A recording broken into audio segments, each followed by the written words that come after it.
بسم اللہ الرحمن الرحیم۔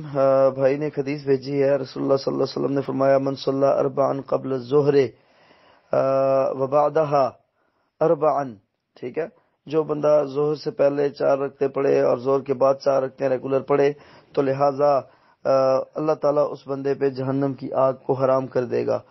تو جہنم کی آگ کو اللہ تبارک و تعالیٰ اس پہ حرام کر دے گا۔ بالکل یہ حدیث ٹھیک ہے، درست ہے یہ حدیث۔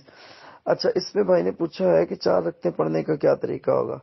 تو وہ 4 رکعتیں اکٹھی پڑھ سکتا ہے ایک نیت کے ساتھ، اگر 2 کر کے پڑھے پھر بھی ٹھیک ہے، کوئی حرج نہیں ہے۔ تو دونوں طریقے وہ درست ہے، زیادہ بہتر ہے کہ اکٹھی پڑھی جائیں یہ 4 رکعتیں، ٹھیک ہے۔ ویسے زیادہ بہتر ہے کہ سنتے 2 کر کے پڑھی جائیں۔ نبی صلی اللہ علیہ وسلم کی حدیث ہے نا کہ صلاۃ اللیل والنہار مسنا مسنا، رات اور دن کی نفل جو نمازیں ہیں رکھتے ہیں سنتے جو ہیں وہ 2 پڑھنی چاہیے، ٹھیک ہے جی۔ تو اگر کوئی بندہ 4 اکٹھی بھی پڑھتا ہے تو کوئی حرج والی بات نہیں ہے۔ جزاکم اللہ خیر۔ 4 اکٹھی بھی رسول اللہ صلی اللہ علیہ وسلم سے ثابت ہے بھائی۔